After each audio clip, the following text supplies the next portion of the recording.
Madame, Monsieur, bonsoir, bienvenue aux 20h. Teddy Riner est de retour et au sommet, le judoka français a décroché tout à l'heure le titre de champion du monde dans la catégorie des plus de 100 kilos. Vous entendrez ses premières réactions. Les impôts engagent le bras de fer avec les évadés fiscaux. Le ministre du Budget affirme posséder une liste de 3000 noms de citoyens français possédant un compte en Suisse. Il leur donne jusqu'à la fin de l'année pour se mettre en règle avec le fisc. Non à la taxe carbone, oui à la limitation des bonus dans les banques. Martine Aubry a fait aujourd'hui ses propositions de la rentrée pour le PS. Qu'en pense Ségolène Royal? Elle nous le dira, elle sera en direct avec nous dans ce journal. Bonsoir et à tout à l'heure. En parlant de rentrée, nous ferons aussi le point sur celle qui attend les élèves et les instituteurs. Les instituteurs, ce sera mercredi ou jeudi en fonction des établissements. Enfin, nous parlerons cinéma avec Chiara Mastroianni qui tient le premier rôle dans Non ma fille, tu n'iras pas danser. Le film sort mercredi, son titre en dit long. Chiara Mastroianni nous en dira plus. Elle est avec nous. Bonsoir et à tout à l'heure. Mais d'abord, on commence avec l'exploit du judoka français Teddy Riner. À 20 ans et du haut de ses 2,04 m, il a décroché tout à l'heure le titre de champion du monde dans la catégorie des plus de 100 kilos. Grâce à sa victoire, la France se hisse à la 3e place des nations du judo, juste derrière les rois de la discipline, le Japon et la Corée du Sud. Aron Tanzit, Zidane Merkous. Riner, champion du monde. À Rotterdam, le Français conserve son titre. Du haut de ses 2,04 m et fort de ses 130 kg, le colosse a joué au déménageur toute la journée. Casque sur les oreilles avant chaque combat, Riner, c'est la force tranquille. Pas question de se laisser piéger comme aux Jeux de Pékin où le Français n'avait décroché qu'une médaille de bronze. En finale, il affronte le redoutable cubain Bryson. Un combat tendu, un bras de fer qui va finalement tourner à l'avantage de Riner. Dans les 10 dernières secondes, le Cubain se voit infliger une pénalité. Et à 20 ans, le Français totalise 3 couronnes mondiales, sans oublier un bac. En juin dernier, l'élève Riner décrochait son baccalauréat, section micro-informatique. Voilà, à la régulière. La France peut être fière de son judoka, bachelier et champion du monde. Riner est extraordinaire. Teddy Riner, que l'on retrouve à Rotterdam. Bonsoir et d'abord bravo. Le fait d'avoir eu le bac en juin, c'était très important pour vous. Ça vous a libéré pour cette compétition? En effet, d'avoir un peu moins de poids sur ses épaules, ça libère et je me suis senti voler des ailes et du coup, à la fin de cette journée, une médaille. Alors le sentiment ce soir, la joie, j'imagine? La joie, je vais la partager. Oui, la joie, beaucoup de joie et tout ça, je le partage avec ma famille, mes amis, mes profs et tous ceux qui sont venus pour moi. On se souvient de cette photo de vous, un tout petit, à côté du champion David Douillet. Vous rêviez de devenir un jour comme lui. Vous considérez que c'est fait ou il vous manque encore quelque chose? Oui, non, c'est pas encore fait. J'étais un enfant qui rêvait d'être David Douillet. Moi, j'ai fait mon chemin maintenant. Et je n'y arrive pas encore à la cheville, mais... Malgré les 2,04 m. Ouais, mais bon, les médailles, ça pèse plus. Et alors justement, il vous manque maintenant la médaille d'or aux Jeux Olympiques. Vous aviez eu le bronze à Pékin. Vous en rêvez, vous allez le faire, vous l'espérez, j'imagine? J'en rêve et j'espère bien le faire. Je vais me mettre les heures d'entraînement qu'il faudra et j'espère aller au bout. En tout cas, c'est tout le mal qu'on vous souhaite. Merci Teddy Riner et encore bravo.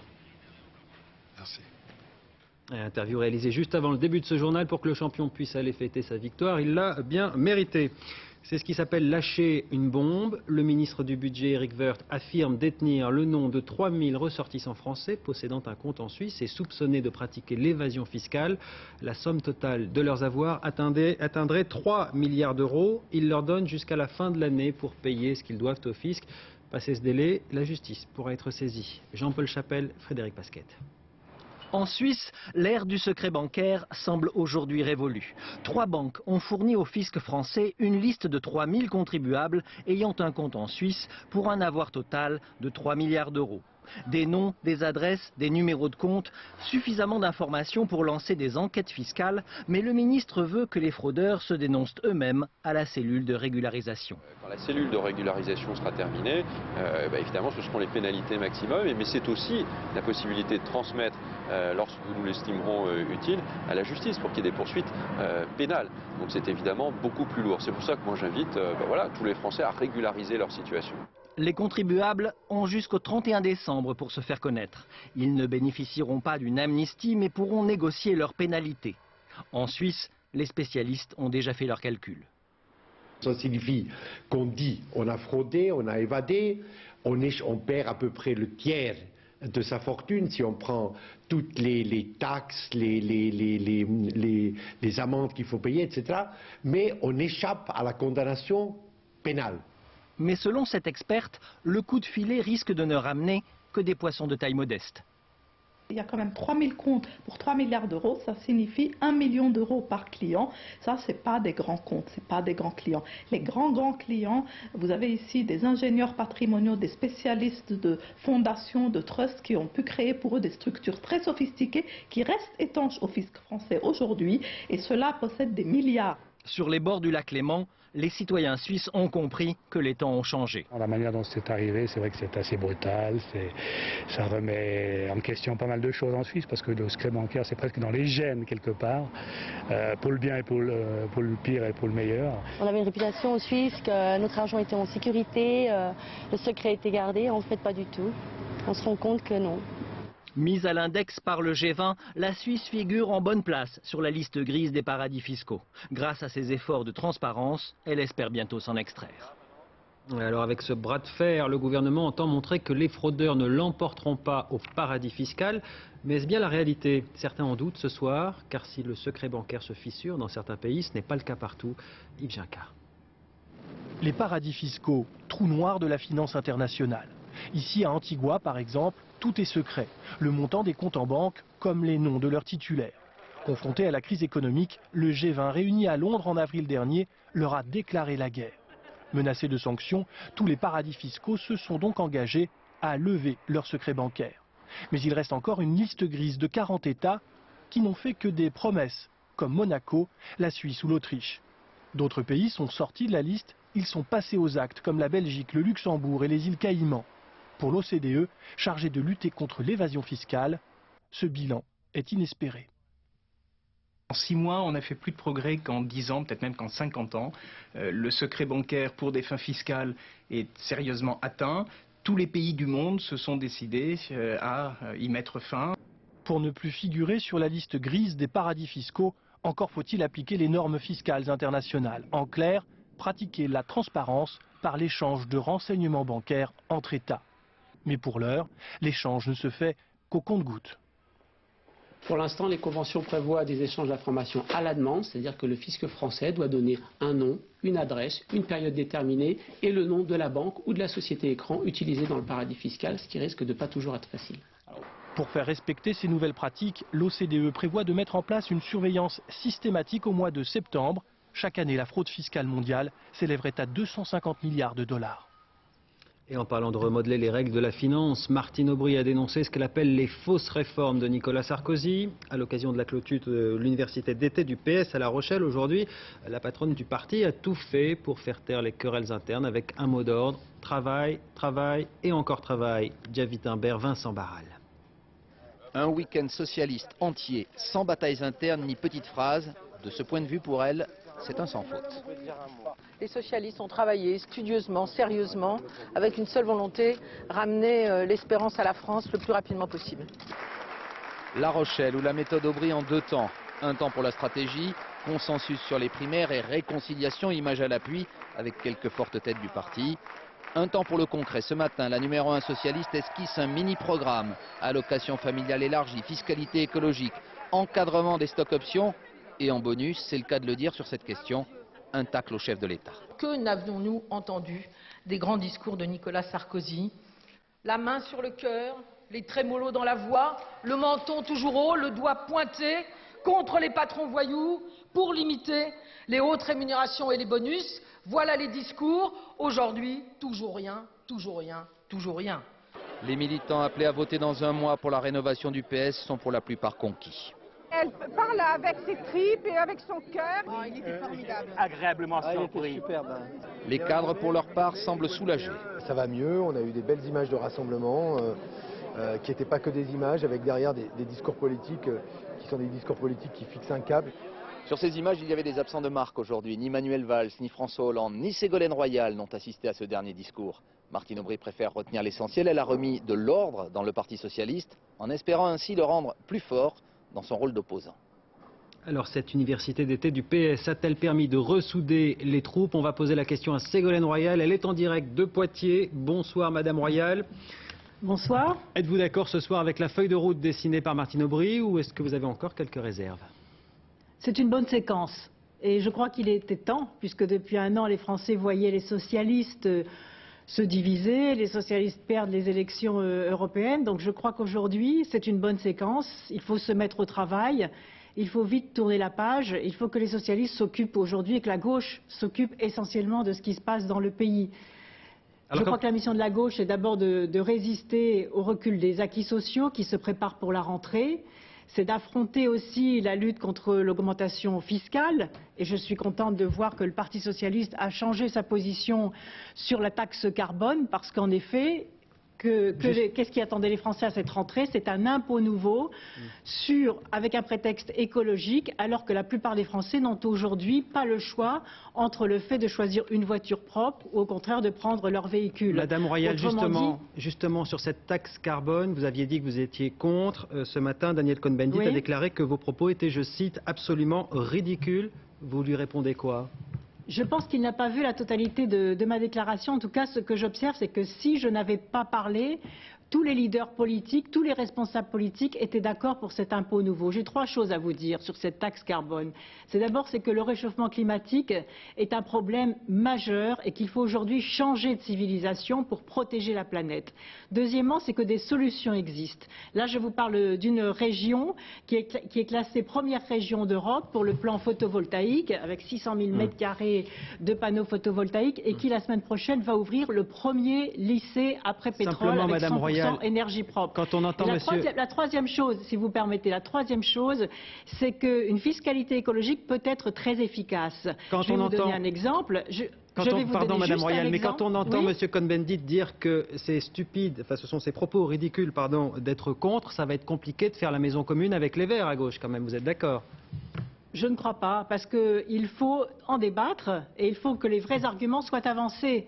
La fiscalité écologique peut être une chose très efficace à condition qu'elle soit juste. Est-ce qu'il est juste aujourd'hui? Et je crois que beaucoup de Français qui nous regardent n'avaient pas compris ce qu'était que cette taxe carbone. C'est un impôt nouveau sur l'essence, sur le gasoil et sur le fioul domestique. Est-ce que oui ou non, aujourd'hui, les Français ont le choix entre choisir une voiture électrique et choisir une voiture à essence ou au gasoil? Non. Donc cette taxe est particulièrement injuste, alors qu'une fiscalité écologique peut être très efficace si elle est juste. Par exemple, la fiscalité sur les déchets que j'ai fait lorsque j'étais ministre de l'Environnement a permis la résorption de toutes les décharges sauvages, plus la création d'une industrie liée aux déchets. On peut faire la même chose. Aujourd'hui, il faut d'abord que le gouvernement développe les transports en commun propres, la voiture électrique qui peut sauver l'industrie automobile française, et ensuite on mettra un système de bonus-malus pour que l'orientation des comportements des Français puisse permettre la protection de la planète. Madame Royal, une écologie intelligente. Rapidement, un mot sur les primaires. Ça a été aussi un gros enjeu pendant cette université d'été. On dit qu'elles vont être ouvertes. Vous, personnellement, vous souhaitez qu'elles soient ouvertes jusqu'où? Qui votera? Qui pourra se présenter? Vous savez, moi, je me suis imposé une discipline et une rigueur de comportement. Je ne veux pas évoquer les problèmes internes mais vous avez un avis du Parti quand même. socialiste.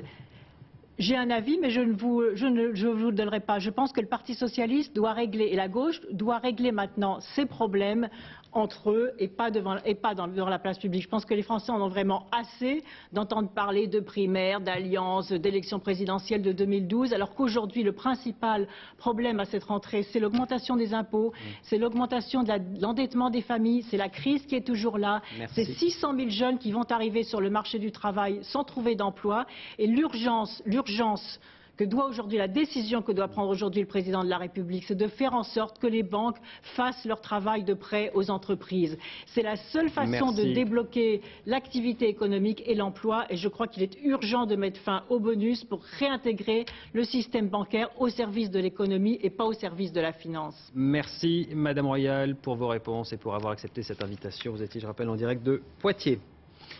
On ne le dit jamais assez, la montagne est aussi dangereuse. En été, 2 randonneurs ont été ensevelis aujourd'hui dans une chute de sérac sur un glacier en Haute-Savoie. 4 personnes qui les accompagnaient ont été blessées, dont 3 grièvement. Fanny Stenler. Voici le lieu de l'accident, le mont Ruan, près de 3000 mètres d'altitude. Ce sont les secours qui ont pris les photos. C'est en traversant cette plaque de neige que les 6 alpinistes, encordés 2 par 2, ont été surpris par la chute d'un bloc de glace juste au-dessus d'eux. 6 alpinistes qui ont été pris dans une sorte d'avalanche, une plaque de neige qui a glissé. 4 personnes ont pu être secourues par hélicoptère, tandis que 2 autres restaient ensevelis. L'un des alpinistes a été retrouvé mort par les secours. L'autre est toujours bloqué sous les glaces. En début d'après-midi, les recherches ont dû être interrompues. Le site est devenu trop dangereux pour les secouristes. Effectivement, avec un réchauffement de température, on risque de rompre la plaque qui reste actuellement sur le site. Une bonne partie est déjà descendue, malheureusement, avec les 6 personnes, mais il en reste quand même une plaque en suspens. Les secours doivent reprendre demain matin, mais les chances de survie s'avèrent très minces. Les randonneurs semblaient pourtant avertis et la zone pas particulièrement à risque. Un avion de chasse bélarusse s'est écrasé tout à l'heure au cours d'une démonstration d'acrobatie aérienne en Pologne. Pour une raison qu'on ignore, il n'a pas pu remettre les gaz lors d'un passage à basse altitude. Il s'agit d'un Sukhoi 27 de fabrication russe. Les 2 pilotes sont morts. L'un d'entre eux était le numéro 2 de l'armée de l'air de Biélorussie. Et puis aux États-Unis, malgré les 1800 pompiers mobilisés, le feu progresse toujours ce soir au nord de Los Angeles, en direction de la ville. Il a atteint désormais les dernières crêtes avant les quartiers habités. 10 000 maisons ont dû être évacuées et en 4 jours, l'incendie a déjà ravagé 14 000 hectares de végétation. Toujours aux États-Unis, on en sait plus ce soir sur l'étonnante réapparition de Jesse Dugard après son enlèvement il y a 18 ans. C'est la folie de son ravisseur qui a permis de remonter jusqu'à la jeune femme. Il s'était présenté sur le campus d'une université en proposant d'organiser un événement qui devait, je cite, changer le monde. Lionel Feuerstein. Leur seul univers, c'était cette maison en bois. Une prison sordide dont un journal britannique publie les premières photos. On y voit la chambre de Jessie et de ses 2 enfants qu'elle a eus de son ravisseur. Toutes les 3 ont été séquestrées là pendant 18 ans. Âgées aujourd'hui de 11 et 15 ans, elles étaient présentes aux côtés de leur père lors de son arrestation mercredi sur un campus. Les policiers ont tout de suite été intrigués par cette famille étrange qui distribuait des tracts évangéliques. Ma collègue s'est adressée aux enfants. Vous n'êtes pas à l'école ? Et toutes les 2 ont répondu sèchement, comme des robots. On a des cours à domicile. J'ai dit OK. Et là, j'ai tout de suite remarqué que le teint de ces 2 petites filles était extrêmement pâle. En comparaison avec leur père, Philippe, elles étaient très très blanches. Par contre, elles avaient des yeux bleus brillants comme lui. Je veux dire, des yeux bleus perçants. En les regardant, j'ai eu un sentiment étrange, bizarre. Interrogé par l'agent, Philippe Garrido avoue. Il est bien un ancien délinquant sexuel, placé sous contrôle judiciaire. S'il est sur le campus, c'est parce qu'il a eu une révélation divine pour changer le monde. L'officier de police est interloqué. Il appelle son agent probateur qui lui confirme qu'il n'a jamais eu d'enfant. Le ravisseur est convoqué le lendemain. Les agents l'arrêtent. Aujourd'hui, Jessie, qui a 29 ans, et ses 2 filles sont libres. Elles ont enfin rejoint leur vraie famille.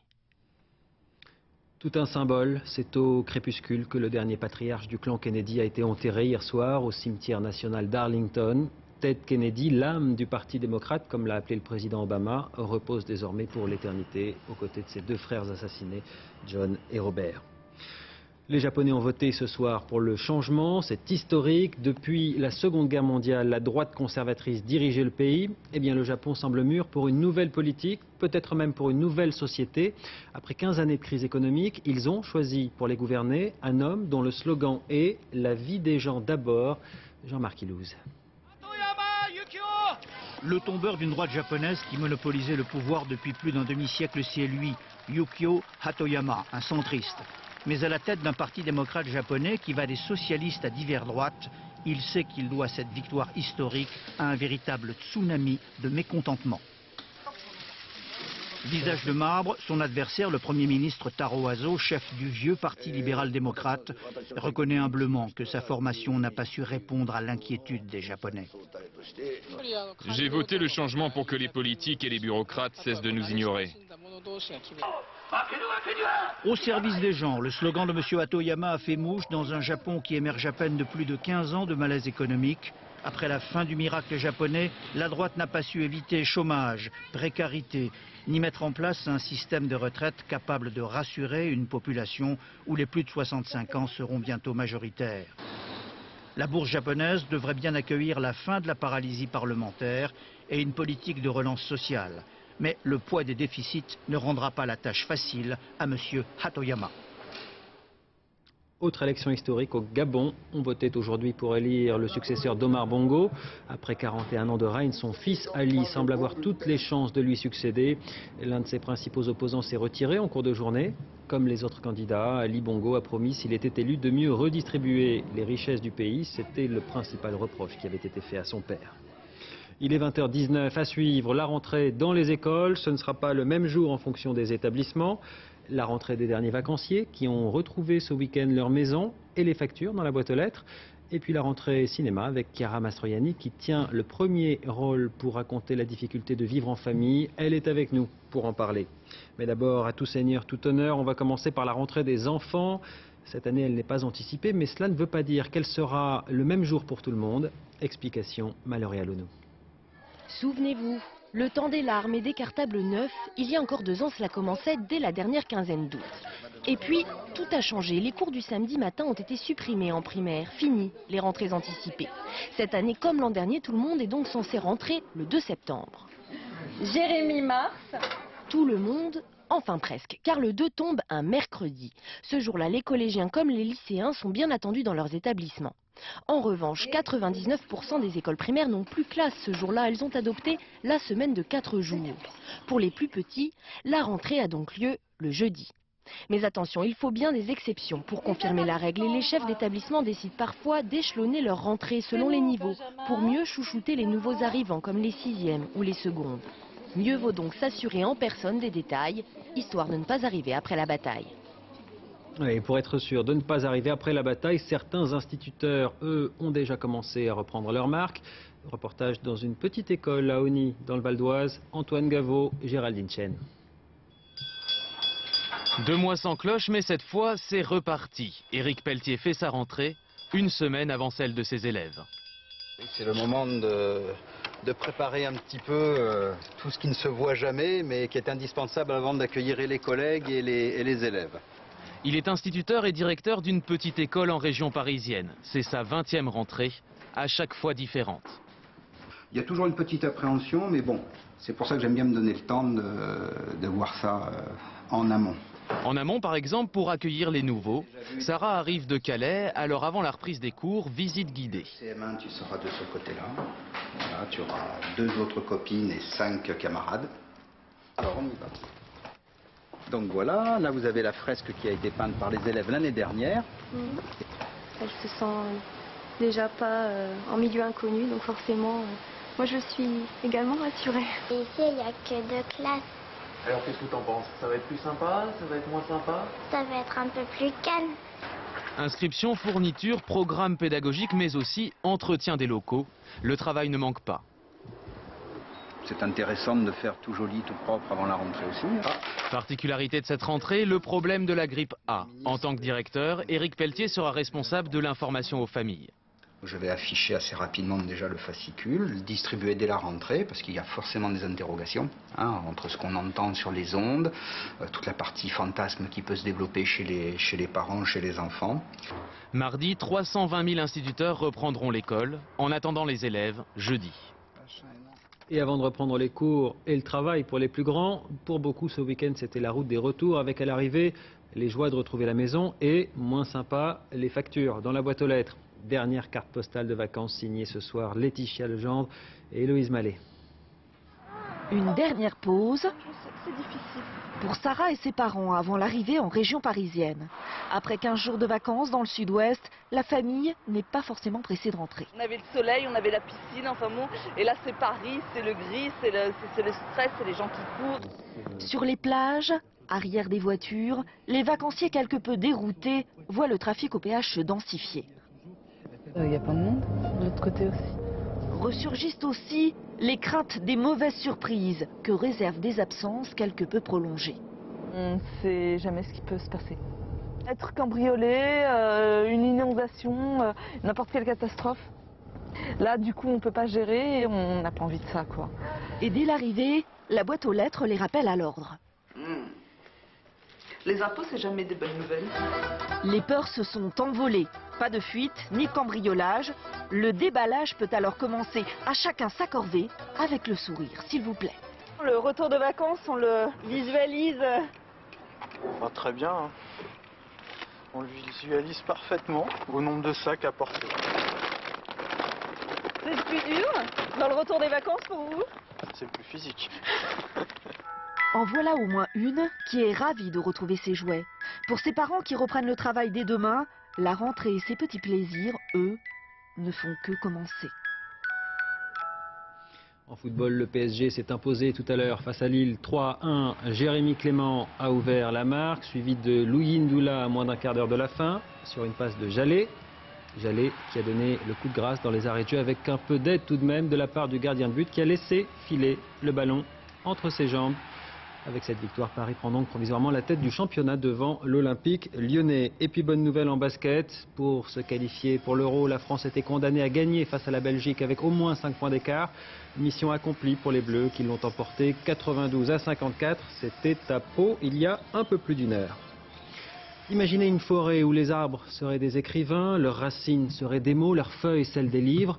Eh bien cette forêt existe, c'est la forêt des livres, près de Loches, en Touraine. Une fois par an, les lecteurs peuvent s'y promener. Pour sa 14e édition, 150 auteurs ont répondu présents aujourd'hui. Pascal Deschamps, Mathieu Nivenkowski. Un journaliste étranger a dit de la forêt des livres que c'était le Woodstock de la littérature. Une affluence digne d'un concert pop ou d'une finale de championnat pour 150 écrivains partis tôt ce matin de Paris. Voyage dans le mythique Orient Express, l'ombre d'Agatha Christie planait sur le parcours. On est dans le fantomatique, dans le rêve, dans l'imaginaire. Pour un romancier, c'est fabuleux. C'est peu de dire que la forêt des livres est un événement populaire. Depuis 14 ans, des dizaines de milliers de lecteurs convergent vers ce coin de campagne pour rencontrer les auteurs et acheter les livres de la rentrée. Une manifestation soutenue par 30 maires voisins. Ce dosage qu'a fait Gonzague Saint-Brice, à la fois des gens exceptionnels, des écrivains débutants, le premier livre, je crois que tout ceci, quand il fait le temps d'aujourd'hui, c'est un peu magique et les habitants des petits villages de la Touraine se prennent au jeu. Seul un écrivain pouvait faire ce pari un peu fou. Pour Gonzague Saint-Brice, le succès de la forêt des livres témoigne de la résistance des loisirs culturels à la crise. Jamais les Français n'ont lu autant de livres. Il y a 7 millions de Français qui écrivent, il y a 15% de Français qui écrivent leurs journaux intimes, il y a 10% de Français qui griffonnent pendant leurs loisirs. Jamais de chez jamais autant de visiteurs dans les musées. 150 auteurs et une jeune pousse de 9 ans, le Benjamin, dont le stand n'a pas des amplis. Son livre commence ainsi. Si votre rêve le plus cher est d'écrire, alors écrivez. Si moi je l'ai fait, pourquoi pas vous? Voilà qui est dit. Cinéma maintenant avec une tranche de vie dans une famille aimante mais oppressante. Dans son dernier film qui sortira mercredi, Christophe Honoré offre à Chiara Mastroianni son premier rôle. Elle est avec nous, elle nous en parlera. Ce rôle, c'est celui d'une femme qui refuse de grandir, tout simplement parce qu'elle ne veut pas renoncer. Le titre, Non ma fille, tu n'iras pas danser. Pascal Deschamps, Sylvain Gauthier. Il est où ton frère? Je sais pas. Antoine! Chiara Mastroianni en mère sous pression. On avait presque oublié que cet enfant, au nom et aux parents illustres, avait grandi. On avait presque oublié que 17 ans après ma saison préférée, son premier film, elle en a tourné 26 autres. Et c'est Christophe Honoré, le réalisateur des chansons d'amour, qui lui offre, allez, son premier grand rôle. Vous n'aimez pas les endives braisées? Personne n'aime les endives braisées dans la vraie vie, maman. J'avais vraiment l'impression qu'elle était en train d'une manière très très sereine, on va dire, d'exister en tant qu'actrice, de ne plus s'excuser d'être actrice, et que du coup, voilà, qu'il fallait l'accueillir très très vite. Tes enfants te tyrannisent, tu t'en aperçois même pas. Je suis débile, forcément. Les mères, ces connasses au cerveau en fromage blanc. Excepté toi, bien sûr, tellement parfaite. Ça va, je te reproche rien, je te dis juste que tes enfants profitent de toi. Léna, jeune divorcée, est au centre de cette chronique familiale. Son mode de vie, ses choix, son besoin d'indépendance irritent son entourage. Excuse-moi, mais j'étouffe. T'étouffes depuis que t'es né. L'oxygène, il y en a largement assez pour tout le monde, vois-tu. Ah non, il n'y en a plus, on est trop. Tu vois pas que tu t'es juste habitué à pas respirer? Tout le monde lui tombe dessus. pour son bien, a priori, mais ah tiens, tu fais comme ça, ah tu devrais faire attention, tes enfants profitent de toi, ah t'es trop absente, du coup il va devenir tyrannique, etc. Et c'est incessant. Je suis ta mère, idiot. Je suis venue exprès pour te voir. Sans jamais tomber dans les clichés, non ma fille, tu n'iras pas danser, brosse le portrait d'une femme d'aujourd'hui, en mal de liberté. Avec ce film, Chiara Mastroianni, actrice discrète, ajoute une jolie partition dans une filmographie exigeante. Parce que je t'aime tellement. Chiara Mastroianni, bonsoir. Pour grandir, il faut renoncer, c'est la règle, et ça, dans le film, vous ne le voulez pas. C'est votre personnalité aussi? C'est drôle que vous ayez relevé l'aspect de renoncer, parce que c'était quelque chose au moment où on le jouait, où je suis allée voir Christophe après, je lui ai dit mais moi je comprends pas pourquoi Louis Garrel me dit pour être heureux il faut renoncer à quelque chose, qu'est-ce que ça veut dire? Alors je peux pas vous dire que je suis d'accord, mais je peux vous dire que j'ai du mal à comprendre le concept aussi, enfin en tout cas... Faire des choix quoi, quand on avance oui, on fait un sûr, choix non, donc on renonce. Oui, sauf que là ce qui est terrible au cours du film c'est que c'est pas qu'elle renonce à quelque chose pour son bonheur à elle, mais elle finit par renoncer à quelque chose de très important pour le bonheur de ses enfants. Donc finalement elle est perdante sur tous les tableaux parce qu'elle renonce et puis elle n'est pas heureuse pour autant. Alors c'est votre premier rôle, c'est pas tout à fait vrai mais on va dire ça comme ça. Pourquoi celui-là, pourquoi pas avant? Pourquoi pas avant? Vous savez, c'est curieux. C'est vrai que là, quand je vois les images, je me dis c'est dingue qu'autant de temps soit passé et tout. Mais moi, je l'ai pas vécu comme une chose. Pourquoi pas avant? Parce qu'avant, ça s'est pas présenté, en fait. Pas sous cette forme-là, en tout cas. Et c'est vrai que c'était pas un choix de pas faire de premier rôle, mais disons que c'est aussi des rencontres et des envies de metteur en scène. Donc, c'est vrai qu'avec Christophe, ça s'est fait. Mais vous disiez quand même que jusqu'à présent, jusqu'à ce film, vous n'assumiez pas totalement vous ne vous assumiez pas en tant qu'actrice. Voilà, c'est ce que vous dites exactement. Oui, alors c'est vrai ça? Peut-être pas jusqu'à ce film-là, parce que ça fait longtemps quand même. Mais non, mais c'est vrai. Mais pourquoi? Je pense que c'est pas que je m'assumais pas comme actrice, parce que ce serait malhonnête, même vis-à-vis des films que j'ai fait jusque-là, qui m'ont quand même nourri aussi pour pouvoir faire celui-ci. Donc c'est pas que j'assumais pas, mais c'est que peut-être qu'effectivement il y a une forme de timidité et d'inhibition chez moi qui était un petit peu trop plus forte finalement que d'autres choses, et du coup c'est vrai que peut-être j'avais du mal mais enfin là d'un coup j'ai l'impression non, m'assumer non, pour moi j'assumais, mais peut-être qu'au début j'ai été lente, voilà, on va dire ça comme ça. Est-ce que c'était aussi comme dans le film le poids familial peut-être? On en a beaucoup parlé, c'est pas évident de se faire un nom dans le cinéma quand on a des parents comme les vôtres. Oui, mais je crois que c'est pas par rapport au cinéma finalement, c'est par rapport à soi-même et à l'orgueil qu'on peut avoir de dire bon finalement puisqu'il y a une attention, j'ai quand même envie de me prouver que je peux faire quelque chose quand même, quoi, qu'il n'y a pas ce truc écrasant.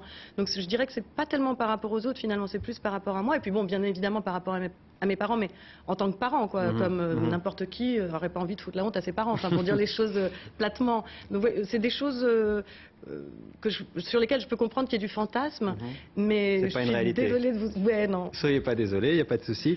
Dans ce film, votre personnage est quand même un petit peu noir, hein. Ça pleure beaucoup, il n'y a pas énormément de gaieté. Ça vous a pesé un petit peu? Vous n'avez pas envie de faire un peu de comédie de temps en temps? Ah mais j'adorerais faire de la comédie. Justement, ce qui est bien, c'est que les autres choses après me paraîtront très comiques peut-être, mais non, mais c'est pas... Vous savez, quand on est sur un tournage, bon, bien sûr, évidemment, c'est un rôle difficile, mais en même temps, tout ça se passe... J'ai eu la chance que ça se passe avec Christophe Honoré, qui est quelqu'un de très doux et très serein, donc... Je n'ai pas été traumatisée pour autant.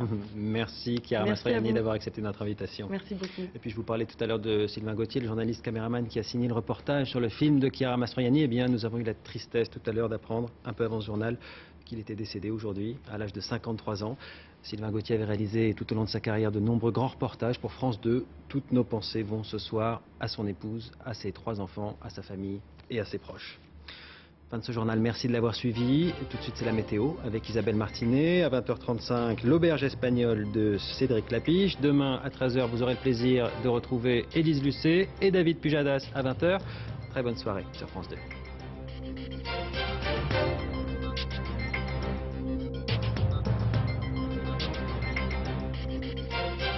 L'info en continu, c'est aussi sur France2.fr.